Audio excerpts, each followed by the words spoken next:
በስመ አብ ወወልድ ወመንፈስ ቅዱስ አሐዱ አምላክ አሜን። ንዓለማት ብፍቅሪ ዝገዝእ ጥንቲ ዝነበረ አልፋ ዓለም ሕሊፉ ዝነብር ኦሜጋ መጀመርታን መወዳእታን ዘይብሉ ናይ አቦታትና አምላኽ ናይ ሰራዊት ጌታ ስለትኽንገር ዘይክእል ምሕረቱ ስለትኽንገር ዘይክእል ፍቅሩን ርህራሄኡን ክብርን ምስጋናን አምልኾን ውዳሴን ስግደትን ንዕኡ ንበይኒ ይግባእ። ንሱ ኣብ ተጸዋዓሉ ካብኡ ዘይትፍለእ ቅድስተ ቅዱሳን ንጽሕተ ንጹሃን ኣብ ቁራሪተ መዓት ናይ ሓዲስ ኪዳን ኩርቤል ዝኾነት ኣዲና ቅድስቲ ድንግል ማርያም እቲ ኣማናዊ ዝኾነ ምግቢ ህይወት ነቲ ኣማናዊ ዝኾነ መስተ ህይወት ስለ ዝሃበትናን ዝወለደትልናን ወዳ ጎይታናን መድሓኒናን ኢየሱስ ክርስቶስ ብዘኽብራን ብዘፍቅራን መጠን ክብርን ምስጋናን ናዕ ይኹና። ኩሎም መላእክቲ ነቢያት ሐዋርያት ጻድቃን ሰማዕታት እግዚአብሔር አምላክ ብዝሃቦም ክብርን ማዕርግን ዝኸበሩን ዝተመስገኑን ይኹኑን። ዝኸበርኩም ህዝበ ክርስቲያን ከመይ ቀኒኹም ከመይ ኣለኹም? አሜን። ስም ትልኡልን ሕያውን ዝኾነ እግዚአብሔር አምላክና በአና ብድኹማት ባርቱ ይኽበር ይመስገን። እግዚአብሔር አምላክ በደልናን ኃጢአትናን ከይተመልከተ በድጋሚ በቃላቱ ክንጻናና በቃላቱ ክንፍወስ በቃላቱ ክንሃድእ ስለ ዝፈተወን ስለ ዝፈቀደን ክብርን ምስጋናን ንዕኡ ይግባእ። ናይ ሎሚ መዘራረቢ አርእስትና ስለ ትዕግስቲ እዩ። ኣብ ዝሓለፈ ውሑድ ስለ ትዕግስቲ ተማሂርና ነርና። ሎሚ እውን መቐጸልታ ናቱ ክንመሃር ኢና። እግዚአብሔር አምላክ መንፈስ ቅዱስ ትምህርትና ይግለጸልና። ትዕግስቲ ንነፍሲ ዘድሕን ድምፂ አልቦ ሓይሊ እዩ። ናይ ኩሉ ቅድስና ጠርናፊ ናይ ኩሉ መንፈሳዊ ጉዕዞ ጠርናፍ ዝኾነ ነገር እንተሃልዩ ትዕግስቲ ወገናተይ። ትዕግስቲ ድኻም ኣይኮነን። ትዕግስቲ ሕቡእ ሓይሊ እዩ። ነፍስና እናተናስሐት እሙን ኮይና ናይ ምጽናሕ ሓይሊ ኣብ ትዕግስቲ ዝረአ ወገናተይ። ጎይታናን ኢየሱስ ክርስቶስ ንዓለም ዘድሓና ብሓይሊ ዘይኮነስ ብጽንዓቱን ብትዕግስቱን ነበረ። ጥልመት ናይ ሓሶት ክሲ ኣብ ቅድሚ ጲላጦስ መግረፍቲ መስቀል ሞት ባዕሉ ተጻዊሩ ብትዕግስቲ ንሞትና ጨፍለቆ። ኣብ ሉቃስ ምዕራፍ 21 ፍቕዲ 19 ከምዚ ዝብል ሓይለ ቃል ኣሎ። ንህይወትኩም እተጥርይዋ ብትዕግስትኹም ኢኹም ይብለና። ስለ ቃላቱ ስም እግዚአብሔር አምላክና ዝኸበረን ዝተመስገነን ይኹን። ስለዚ ወገነይ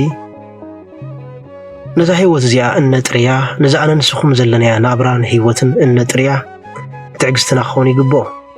ትዕግስቲ ተዘይብልና ኣብዚ ዓለም እዚኣ ንሓንቲ ሰከንድ ንምትኾን ክንመላለስ ኣይንኽእልን ኢና። ኩሉ ነገር ዘጨንቕ እዩ። ኩሉ ነገር ዘፍርሕ እዩ። ኩሉ ነገር ዘሰንብድ እዩ። ኩሉ ነገር ዘጽልእ እዩ። ኩሉ ነገር ዓቕሊ ዘጽብብ እዩ። ስለዚ ንኩሉ ነገር ብትዕግስቲ ክንሰጉሮ ይግባአና። ንህይወትና ድማ ብትዕግስትና ከነጥርያ ይግባአና። ዓቕሊ ጽበት እፎይታ ይደልልኹ ይብል፣ ትዕግስቲ ግና ኣብ እግዚአብሔር ዝኣምን ይብል። ኩሉ ፈተና ናባና ዝመጽእ ከጥፍኣና ዘይኮነስ ንኽፍውሰና እዩ ዝመጽእ ወገናተይ። ብህይወት ንኸምዚ ንረዳእ እዩ። እግዚአብሔር አምላክ ካብ ዓቕምና ንላዕሊ ዝኾነ ፈተና ክንፍተን ኣይሓድገናን እዩ። እንታይ ደኣ በቲ ፈተናናስ መዋጽኦ ገይሩ ቀሪብልና ኣሎ። ስለዚ ፈተና ኣብ ዝመጽእ ግዜ ንኽንጠፍእ ዘይኮነስ እግዚአብሔር አምላክ ክፍውሰና ይደሊ ከም ዘሎ ኣሚንና ኣእምሮና ብኸምዚ ነገር ከነስተኻኽሎ ይግባእ። ትዕግስቲ ንልቢ የጽርዮ። ኣቦታት ዓቕሊ ጽበት ካብ ትዕቢት ከም ዝፍጠር ይነግሩና። ትዕግስቲ ግና ካብ ትሕትና እያ ትውለድ ወገናተይ። ቅዱስ ይስሐቅ ሴራዊ ከምዚ ይብለና፣ ኣብ ፈተና ግዜ ምጽዋር ወይ ከዓ ትዕግስቲ ምግባር ምልክት ናይ ሓቀኛ እምነት ይብለና። ስለ ቃላቱ ስም እግዚአብሔር አምላክና ዝኸበረን ዝተመስገነን ይኹን። እግዚአብሔር አምላክ መብዛሕትኡ ግዜ ንመልስና የዳናግዮ፣ ምኽንያቱ ንልብና የጽርዮ ስለ ዘሎ እዩ። ምኽንያቱ ንትዕቢትናን ሕርቃናን ይወግዶ ስለ ዘሎ እዩ። ብዘይ ትዕግስቲ ነፍሲ ዕምቆት ኣይክህልዋን እዩ ወገናተይ። ብዘይ ትዕግስቲ ነፍሲ ዕምቆት ኣይክህልዋን እዩ። ስለዚ ዕጉሳት ክንከውን ይግባአና። كلهم قدسان انترينا يوم حيوتهم بتعجست استملي منفساونتهم اب تعجستهم يزرع تعجستنياتي قدسان ابوتاتنا إيوب كل نبرته طفيو حابتو دقو سبيتو كل ነገር ካብኡ ተወሲዱ ግን እንታይ በለ በትዕግስቲ እግዚአብሔር ሀበ እግዚአብሔር ወሰደ ስም እግዚአብሔር አምላክ ክሳብ አጽናፈ ዓለም ይባረክ በለስ ስለ ቃላቱ ስም እግዚአብሔር አምላክና ዘኸበረን ዝተመስገነ ይሁን ቅዱስ ዮሴፍ ተጠሊሞ ተአሲሩ ተረሲዑ እግዚአብሔር አምላክ ግን ትዕግስቱ ሪኡ ኣብቲ ምድብ ጊዜ ሾሞ ስለዚህ ወገናተይ ትዕግስና ብዙሕ ሰናይ ነገር ሒዝልና ይመጽእ ኣሎሞ ትዕግስተኛታት ክንኮን ይግባአና ሰማዕታት እንተሪኢና እዮም ወገናተይ ሰማዕታት ካብ መከራ ይምለጡ ሰማዕታት ብእምነትም ካብዛ ምድሪ እዚኣ ሓሊፎም ግን ሰማዕትነቶም እንተኾነ بتعجستي تتصبيو يبلنا مغنياتو سماعتنا أخليل عاوت لزوهب أخليل عاوت كاو أمتان خيهادم سماعتنا تمون تخونه بتعجستي تقبل يبلنا أنا سماعتنا تمون تخونه بتعجستي تتعاوير محلفو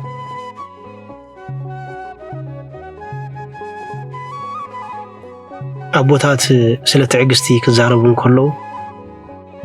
تعجستي أبسقطها زول حيلي يبلنا كمون تعجستي سق بمبالز قبر صالوتي يبلنا سق إلكا معقاس حد عبيتي صالوتاتي بمبال أبوتاتنا ينقرونا مستساقها ولا حانت زي تفل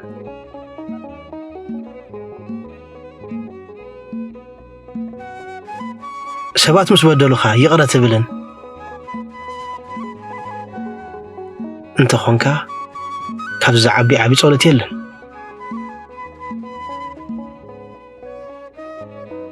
امثالي معرف 16 كلتن كابتن ختما زسعر اتي نقطعو زسعر سب يحايش يبلنا يبلط يبلنا ስለዚህ ወገናተይ ትዕግስቲ ዓቢ አበሳት ህዲ አሞ ርጉሳት ክንከውን ይግባአና أملاخنا زسرح مع عصوص لكم أفتم جزي يسرح تعجزتي حق أنت مسمحارتنا أملاخ فتي ما يدون جيناني إتن إحنا مدون جاين بلو نجابير أملاك مدلاوي إتن إحنا متصباين بلو نجابير أملاك مقراتي إجابير أملاك جين أبا خازي تواسع كوين أنت تسمعك እግዚአብሔር አምላክ ግን አባኻ ዘይሰርሕ ኮይኑ እንተ ተሰሚዕካ አባኻ ዘለዓለማዊ ነገር ይፈጥር ስለዘለይ ወገነይ ስለዚህ ተዓገስ ነትፈተናኻ እግዚአብሔር አምላክ ከወግዶ አይትለምን ነው እንታይ ዳ በትፈተናኻ ብኡኽ ትልወጥ ትዕግስቲ ክህልወካ ለምን ነው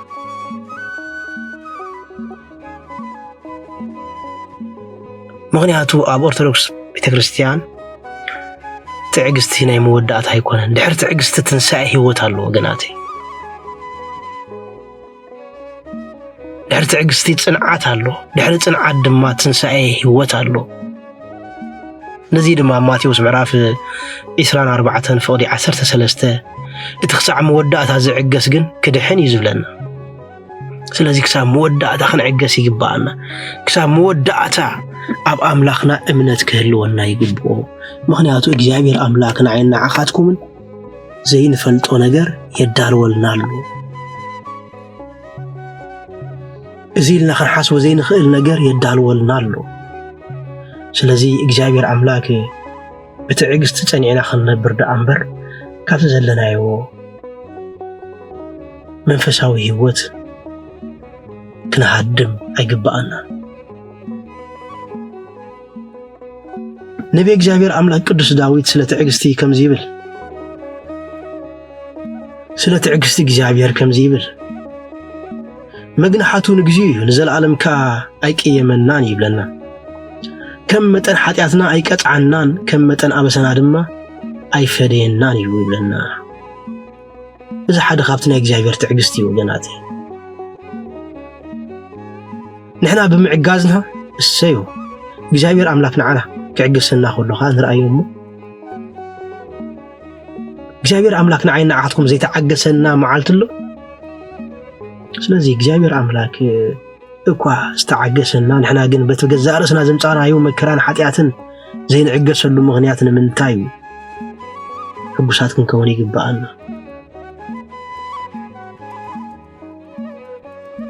ሐዋርያ ቅዱስ ያዕቆብ ንአቡና ኢዮብ ከም ዝተዓገሰ بمتقاس كم زي بلنا إيوب كم استعجسه سمعهم علىهم كم أنتي أبجزي فتنازع الجسم أي بتصيو بمبال ينقرنا يعيقوم عرف حموش تفقدي أثرت حد إيوب كم استعجسه سمعهم علىهم كم أنتي أبجزي مكرا ويكأبجزي فتنا زع الجسم أي نسو بصعيو نسو عوتيو بمبال ينقرنا صادق إيوب نبروتون بيتسابون سينو سبنتو بقصل تبلعو بقصلو توقعون كله كم استعجس سمعنا لنا انت نايلومي كريستيان جن بجزاء رسنا حتياتنا زوردنا مطعتي آمين لنا بتعجس تخند مقبال أبرس جيجا اندوسخنا نعملخنا النمر بزحاتنا انت يالو بجزاء رأسنا بجزاء حتياتنا نزمت مطعتي آمين لنا بتعجس انت تقبلنا أملخ انت أمسجنا نزون انت خونه بمسجانا أملخ بسابونا أيوب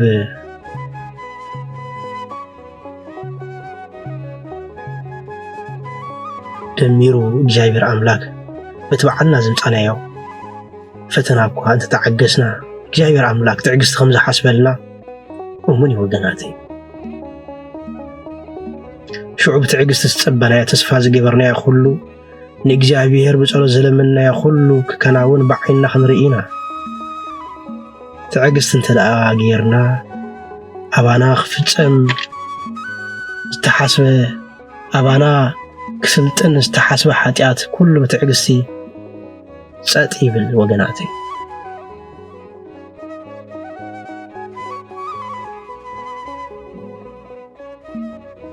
كم تقدمنا زبلنا يو بتعجزتنا لنفسنا خنطري يقبأنا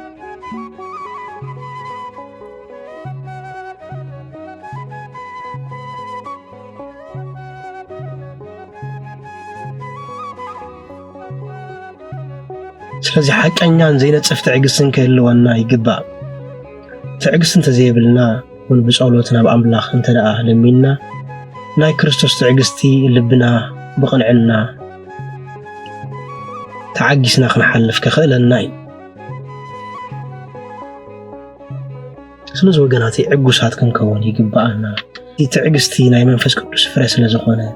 ትዕግስቲ ንኹሉ እናሓልፈሉ ፈተናታት መንፈሳዊ ጥበብ ስለ ዝኾነ ስለዚ ካብ እግዚአብሔር አምላክ ኩሉ ግዜ ትዕግስቲ ክንለምን ይግባአና ከመይ እግዚአብሔር አምላክ ናይ ትዕግስቲ አምላክ እዩ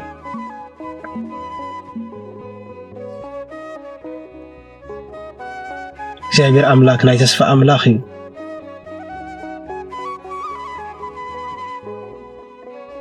ናይ ትዕግስቲ አምላክ ዝበሃሉ ምኽንያት ቀልጢፉ ስለ ዘይቃፅዓና እግዚአብሔር አምላክ ቀልጢፉ መከራ ስለ ዘይወርደልና ናይ ትዕግስቲ አምላክ ንብሎ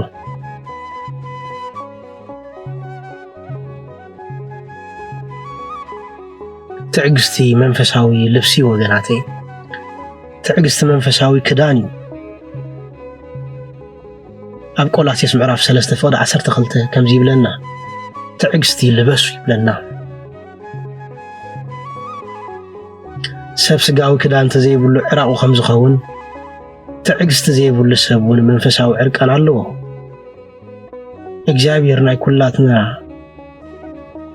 ኢንታ ናይ ኩላትና ነውሪ ዝሸፈነልና ብትዕግስትን ምሕረትን እዩ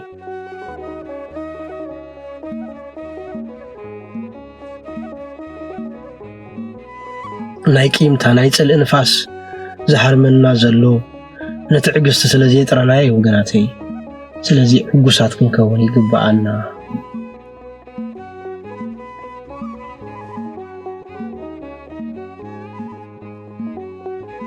كم بونا إيوب معرف 13 فقط 15 كم زخن بلي يقبعنا حانت نقري دا أبو أغرب انبر انت قتلن كوا أبو تسفخ قبر يبل نايبونا إيوب تعقستي كينو موتين زنبره كينو مقابري زنبر وقناتي سلازي تعقستنا كينو مقابر كينو موت كخوني بو እግዚአብሔር አምላክ ለማንም ዘይጠልም ለማንም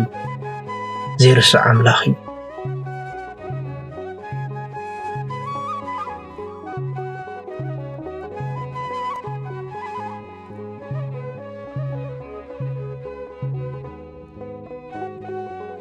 ስለዚህ ወገናቴ بتعقسنا نفسنا خنطيق يقبعنا ምሳሌ ምዕራፍ 25 فوق 15 كم زبل هاي لك على الله فرادي بتعقستي يقلس لزوم ملحاس كأ أعتمتي يسبر يبلنا فرادي بتعقستي يقلس لزوم ملحاس كأ أعتمتي يسبر يبلنا نحاد فرادي أبيت فرزولو فرادي بتعقستنا كنقلصو تزكيلنا بتعوم ملحسنا كنقلصو تزكيلنا نسو قبل علينا زفوردو فردي ازيو صنكور يكون مالتي ازيو اشغاري يكون ስለዚህ نحاد فرادي بتعقست كنقلصو يقبعنا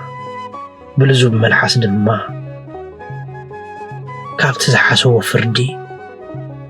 كابت زحاسو كونني أنفتح نغير نخلينا سلزو وقناتي تعقستي انت زي بالله هبوتنا بادويا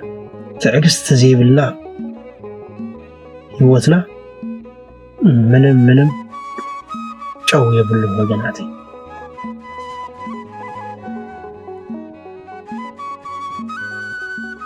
منفس قدس تعقاسيو أبزفره كم أفان الزلو برحان حقون زتحسد ما كم استدقوا لحوي كوينو بفوري بتعقستي نامن الساعة يمكن ملسي عقسنا ناي تعقست مرحي منفس قدسيو منفس قدسنا عزازيو زهداءنا زرقاقانا نسيو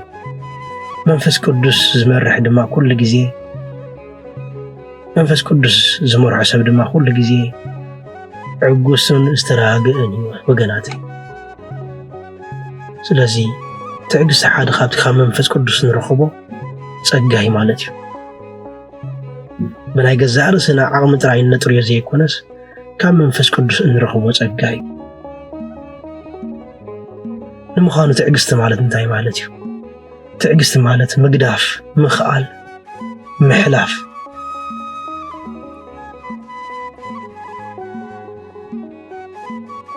كساب زحلف متصمم استعقستي بهالو قناتي تعقست مالت انتاي مالتي تعقست مالت نزل لخيام نقرات نبزح قزي بتسفى متصباي مالتي تعقست مالت انتاي مالتي وقناتي تعقست مالت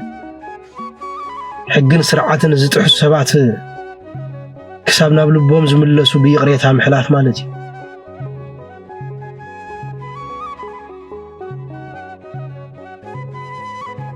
قدامي بيتروس معرف 3 فدي 20 زله يلقرالو እግዚአብሔር በባህሪው ዕጉስ አምላኽ መዓቱ ዝረሓቀ ቁጥዑ ዝደንገየ በመኻኑ ትዕግስቱ ይገልጽ ሰባት ኩሎም ናብ ንስሓ ክምለሱ እምበር ንኸይጠፍኡስ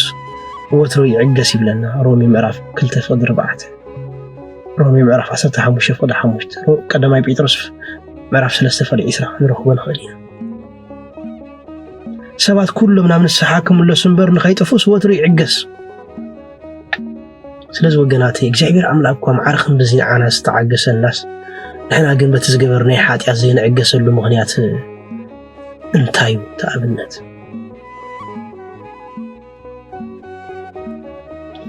ስለዚህ ትዕግስቲ ገንዘብና ክንገብራ ይግባእ ወገናቴ ትዕግስቲ كنطريا يقبعنا وغناتي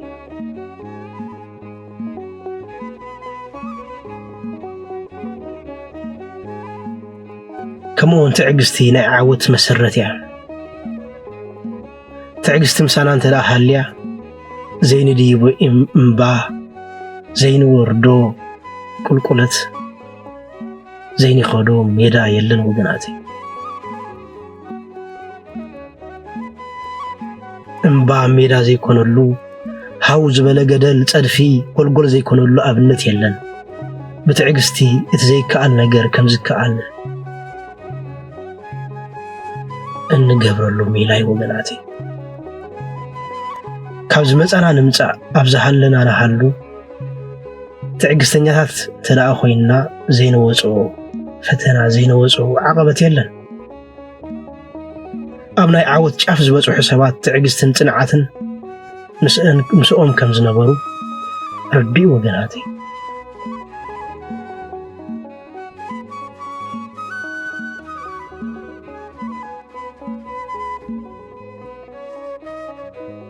سلازي كل جزي بتعجزتي كنا ملالسي قبعنا نزنبرنا جزي باريخون كديشن سلازهابنا كبرن مسغانان أملخون وداسين سجدتن نعون بيني قبا وسبحات لإجابهير